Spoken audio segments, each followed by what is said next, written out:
It was 1893. A resort in Maryland told Charles Douglas that they didn't serve his kind.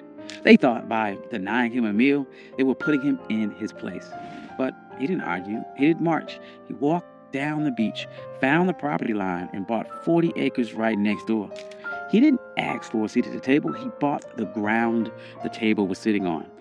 This is the story of how Charles Douglas turned a restaurant rejection into the first black municipality in the state of Maryland. This is One Mic Black History, and if you like stories like this, you can find more stories like this at OneMicHistory.com. But without further ado, let's get started. To understand this heist, you have to understand the insult. It was August of 1893. The Chesapeake Bay was the playground for Washington and Baltimore's elite. The system at the time called the place Bay Ridge. It was known as the Queen of Chesapeake. It was a grand hotel, a massive boardwalk, and a restaurant that promised the finest dining on the East Coast. Charles Douglas and his wife Laura, they weren't there to make trouble. They were black autocracy. Charles was a high-ranking official at the Treasury Department. He was polished, he was wealthy, and he was a veteran. He walked into the restaurant at Bay Ridge and asked for a table. The waiter did not look at Charles's uniform. He didn't look at his credentials. He just looked at his skin color and said, "We don't serve your kind here." Now, this is the moment where the struggle would usually kick in. The textbook version of this story would tell you how sad Charles was.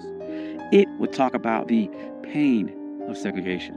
But Charles Douglas didn't have time for that. He had a military mind. And he looked around the restaurant and saw white families eating. He saw the owners counting money. And he realized that their business was built on a territorial monopoly. They thought that they owned the prestige of the water.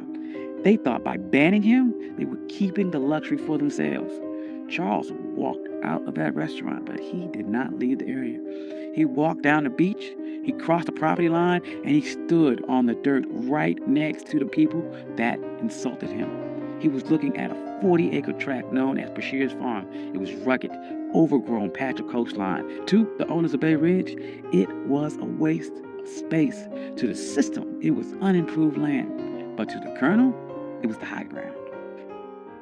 Charles Douglas knew something the owners of Bay Ridge didn't. The system is only as strong as its borders.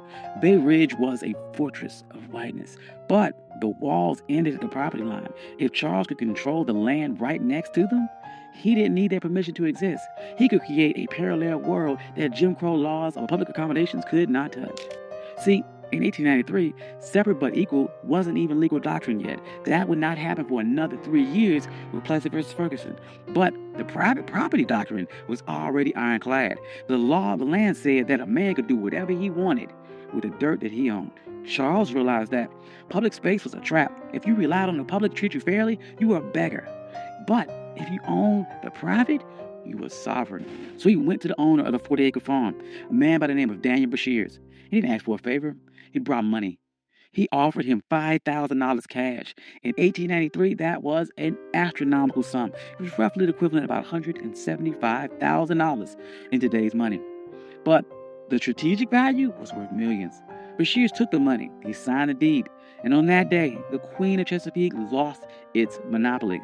Charles Douglas didn't just buy a farm. He bought the gateway to the bay.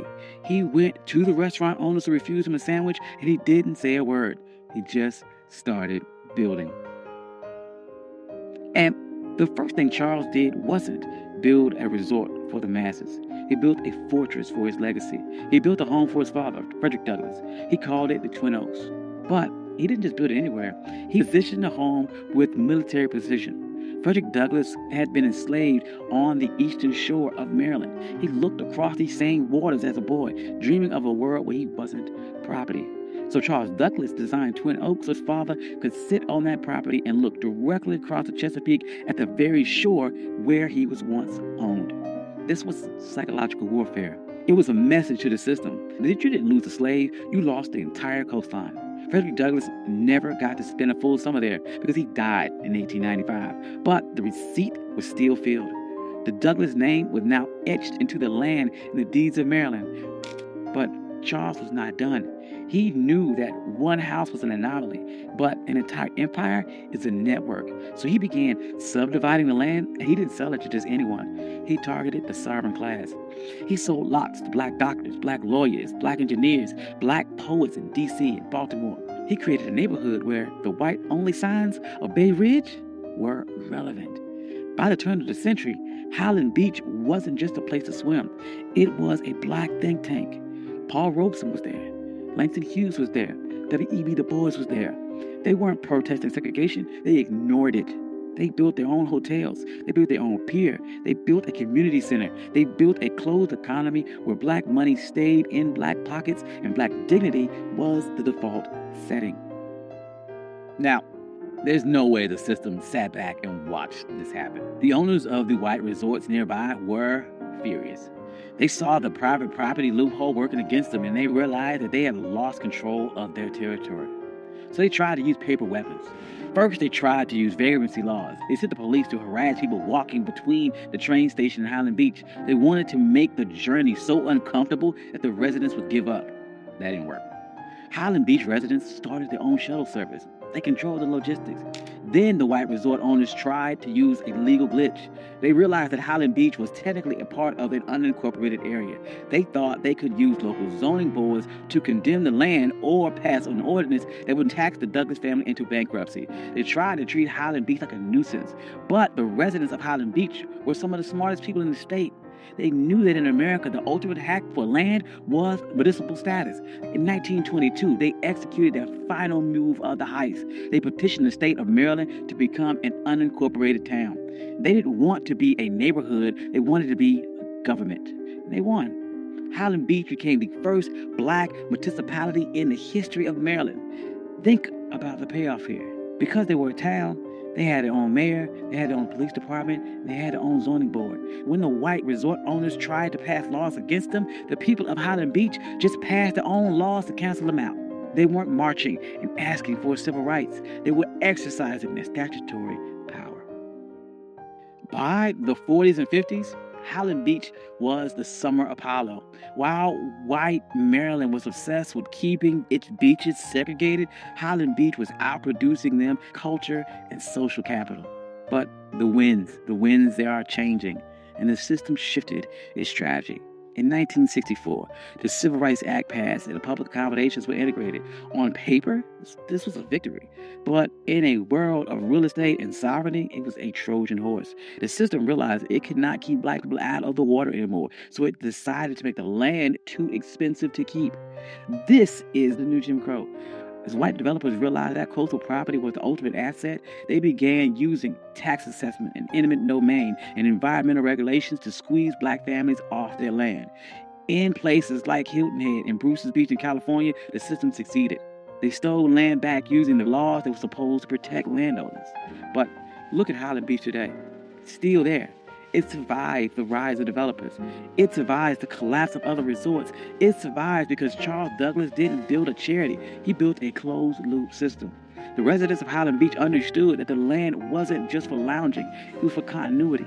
They passed these down for generations. They created trust. They created a black culture of holding the line.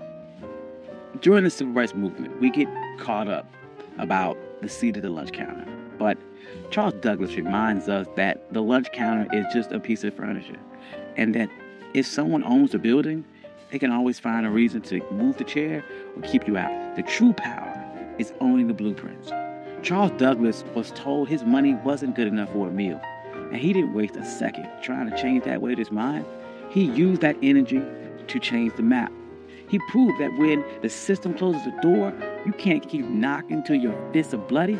You can buy the hallway. You can buy the entire building. You can buy the entire beach. You can buy the ground that it sits on. And today, Highland Beach stands as a reminder that we aren't just laborers in the American story. We are the engineers of our own exit. Thank you.